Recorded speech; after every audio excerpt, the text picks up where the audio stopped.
Fantasy Football Junkies. You are tuned in to the #1 source for fantasy prognostication. It's Testosterone Fantasy Sports with your hosts, Jeff and Jesse. So listen up. Here's your chance to gain the edge over the competition and dominate your fantasy football league. Every week we break down all of the matchups and tell you who to play as well as who should ride the pine. This is the joint that every fantasy junkie needs, so check it out! NFL fans and Vikings pimps, you stumbled onto another episode of Testosterone Fantasy Sports. As always, Jesse and Jeff kicking it, doing this thing we love to do. Jeff, positivity abounding now. NFL Week 6, we've got an action-packed show for the people at home. Yeah, it's going to be great. Week 6 is here. The NFL season flying past right now, so you want to pay close attention to today's show. We're in the middle of heavy trade season, and you're trying to get through the bye weeks, and there's injuries that are starting to happen and everything. So more than ever, you want to pay close attention to what's happening around the league because here and there, all kinds of different developments are taking place. So today on the show, we're going to talk about all kinds of things, and I know that we're going to start off with the big purple victory. Absolutely. There's nothing better to start the show with this week. Last week, we had our esteemed colleague, Eric Nelson, on the set with us. We broke down the Vikings, wondering what was going on, sitting there with only one notch in the win column. And I picked up this horn, Jeffrey, last week, and I blew this horn with all my might. And I can't help but believe that might have had just a little bit extra oomph, just played a little bit of a crucial role in a must-win game for the Purple down in New Orleans. Really getting hammered by the Saints on special teams and not really playing that well of a game offensively, but nonetheless coming out with a W for our favorite squad. Yeah, and we needed it very badly. You know, it was interesting to see how the stars aligned on Monday night for us. It was a defensive effort. Once again, our boy Antoine Winfield came through. He was the catalyst by which we provided positivity for the team and got the momentum on our team or on our side of the football. And the big pass rush that we were able to get from Jared Allen and the boys down low really helped us to keep Drew Brees off pace and out of rhythm. You know, and then also because he had, without Marcus Colston or Jeremy Shockey, he didn't have the go-to threat there either. So right, exactly. I mean, if you watch this game, although it was a little sloppy, it really had it all. It was a crazy game to watch. It was very entertaining. Of course, it was on this national stage on Monday night. It was kind of dubbed as the Reggie Bush versus Adrian Peterson. Unfortunately for Vikes fans, Adrian Peterson really didn't get things going too well in the game. Just 32 yards rushing on 21 carries, really bottled up. But in that second half, particularly, Reggie Bush made his impact felt. 2 punt returns for touchdowns, Jeff. He's proving now here in his 3rd NFL season that if he isn't going to be a great run between the tackles kind of guy, he can still hurt a defense in many ways. Big game by Bush. Oh, and he's got a lot of athletic ability. So when you put him out in the open space and give him a chance to look down the field, he can make something special happen. And he did just that against us on Monday night. The thing that I was really impressed with about that was it seemed to me that Sean Payton, their head coach, had come up with this formation on their punt game that put a couple of nice blockers right in front of Reggie when he would catch the punt. And that gave Reggie the ability to look down the field and see which path he should take to get to the end zone rather than having to focus on the 2 bullets that are coming right at him to see, you know, it's kind of like seeing the forest for the trees, you know. He's able to, because he knows his blockers are there, he's able to look down the field and find the open space and then run to daylight, and worked for him twice. It would have worked a 3rd time on the 29-yard where he tripped himself. Thank God. Now, it's really interesting that you mentioned that to me, Jeff, because we have been praising Sean Payton as an ingenuitive mind, a great offensive mind. Not so much seeing that same type of ingenuity for the Vikings here. It seemed to me like Adrian Peterson, I believe when we talked about this in the pre-show warm-up that we do every week, I kind of communicated to you that I didn't see a lot of inventiveness in how we were getting him the ball. Adrian has the same type of game-breaking ability that Reggie Bush has, but he was never able to make it to that second tier of defenders, never able to get into the defensive backfield, which is where he does his damage. And I'm just wondering how come the squad isn't using him more in the screen game, more in the passing game, figuring out ways to get Adrian the ball in space? And it really is definitely something, looking at the game plan and whatnot, I can't help but think that Adrian is not being used to his full potential at this time. Right, well, 32 yards kind of attest to that from the Monday Nighter, and the Saints aren't that great of a rush-stopping defense. A couple things, first, I do think that he's not used to dealing with teams that are scheming for him and his skill set, and now what we're seeing is that defenses are totally amped up when he's out on the field. As soon as he touches the ball, he's got guys all around him, and our offensive line, I thought, they didn't finish their blocks a lot in that game either. McKinney's first game back. It was his first game back, and I did think he did a fairly good job protecting Gus Frerotte in the passing scheme, so I like that. But then on the other flip side of the rushing issue is one of the criticisms that this coaching regime has been taking lately has been their inability to think outside of the box and not really putting our best players in a position to help our offensive push. So, it's interesting to see what's going on there. I'm not quite sure what they need to do. Opening it up would be nice. I did like to see Chester Taylor throw that touchdown pass. That was a nice gutty gimmick. call there. I Sure mean, was. that was a situation where it's third down in the red zone.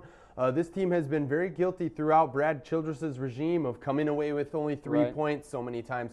So to use the Chester Taylor halfback pass there, Visanthe Shenko catches the ball this time, whereas last year I believe it happened against Kansas City where Chester threw the pass and Visanthe dropped it. Man, I'll buy you a beer when Visanthe Shenko catches a touchdown with his hands.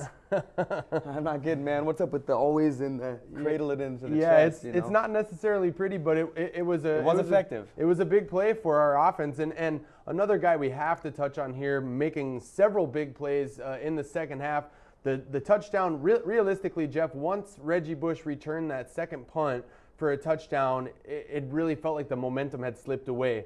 We had been winning all game, and now here, this play by Reggie made it 27-20 them. Right. Typical Viking fashion here. It seemed like we were just going to fold up shop and lose a game. Yep. We should have won, just like in week 1, week 2, and week 4.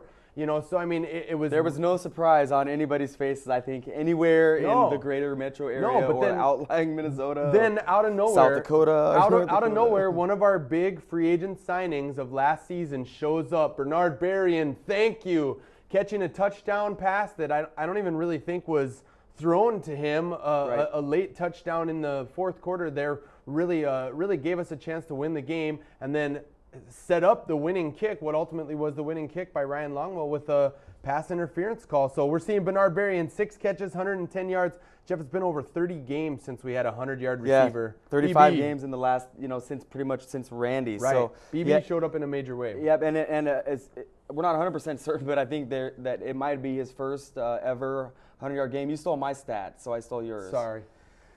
So anyway, we got lots of love on the show today, especially after a big victory. But I do think that we have some issues right now.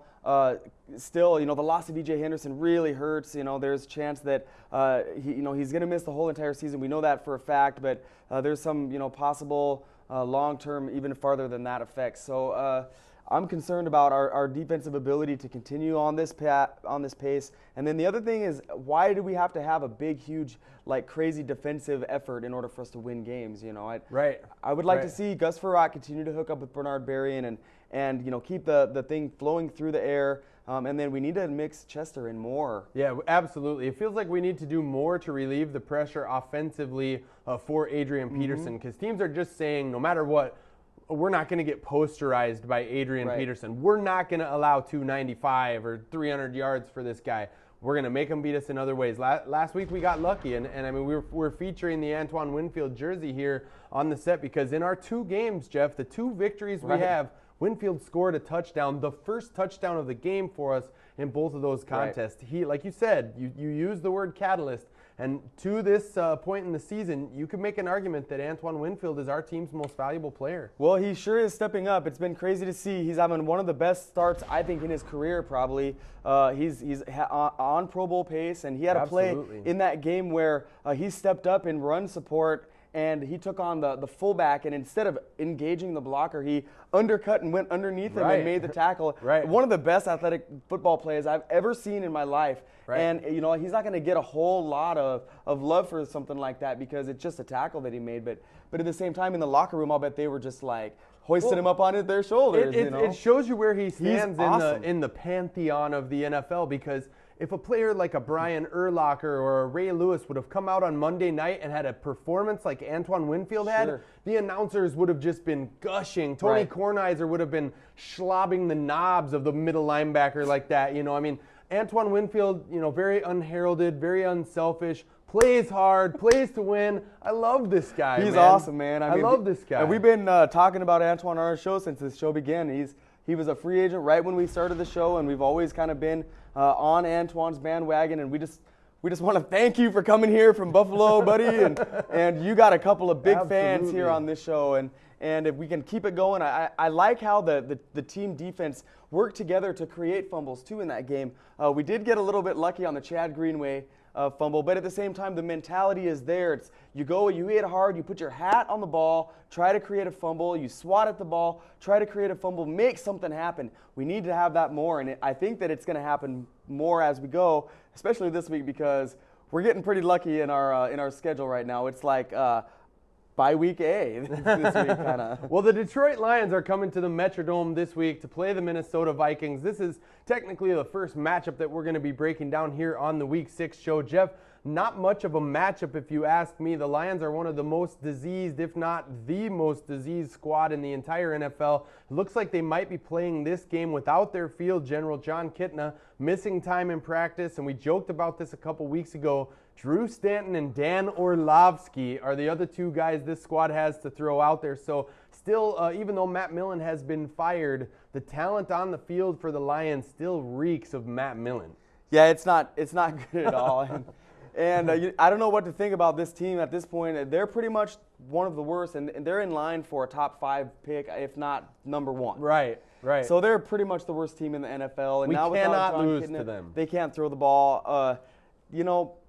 I would think that maybe they could get something going in the passing game, because when given time, Drew Brees was able to be effective against us. That's the key, though. I mean, when given time. So I want to see our offense come out and jump on the Lions. The Lions in several of their games have been down 21-0, 24-3, 31-7.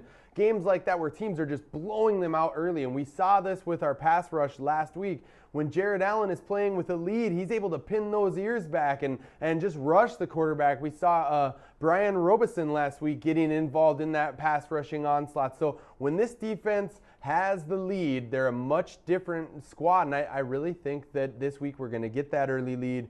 This is a game I think the Vikings really dominate from start to finish. Yeah, and it's not like the Lions are used to winning at this point. They just got it handed to them last week against the Bears. And the Bears aren't that great of an offense. They look a lot like us. They're good at stopping the run. They have a good secondary, not much of a passing game. And Kyle Orton put up over 300 yards, 3 strikes through the air if memory serves. And I just think that it's going to be great for us here in this game. And it's going to be nice if it really does happen.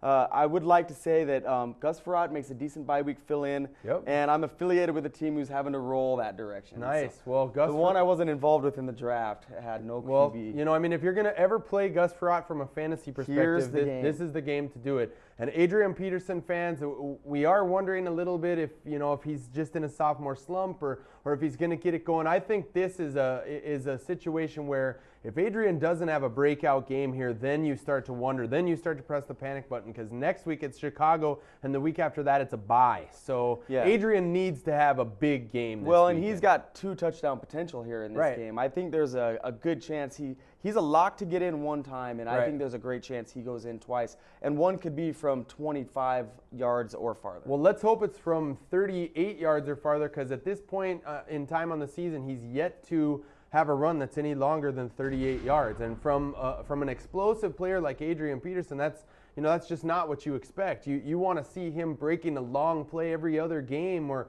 for sure every 3 or 4 games. So I think this week Adrian gets a couple 40-plus yard runs, maybe even 40-plus yard touchdowns. I'm thinking AP is going to go for 140 yards and a pair of scores in this game. I'm putting him on big numbers here. He was real disappointing last week. He's a proud guy. He wants to get off. And the Lions are the doormat. And it's another game at home, and he's going to want to perform for the fans. So I do agree with you. He could be in line for top numbers here this weekend. Right. And if Kitna doesn't play, by the way, you can't start any of the Lions receivers, because they're their quarterback situation is too unknown, and you can't start either of their running backs against our defense. So last week they combined for 54 yards and 1 touchdown, and that was against the Bears.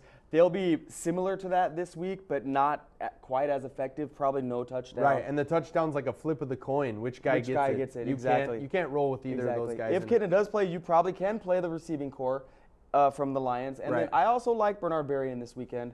Essentially, this is one of the trends we talked about early is anytime the Lions play anybody, the players that they play become must-starts. I started Visante Shanko in one league last week and scored a touchdown with him. One thing Brad Childress has set as an edict is no matter what, he's not going to admit being wrong.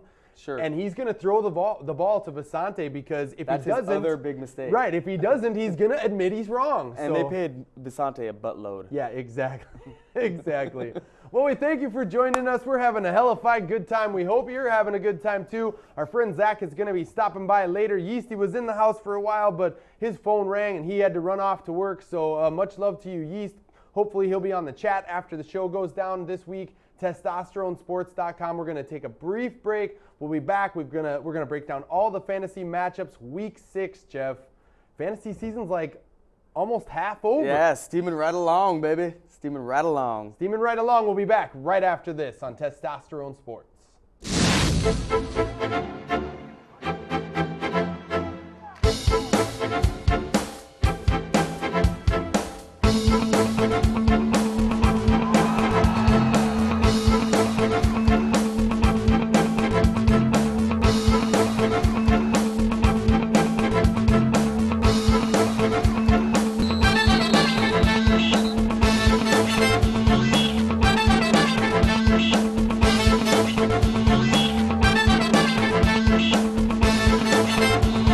If you want to win, you must tune in to Testosterone Fantasy Sports.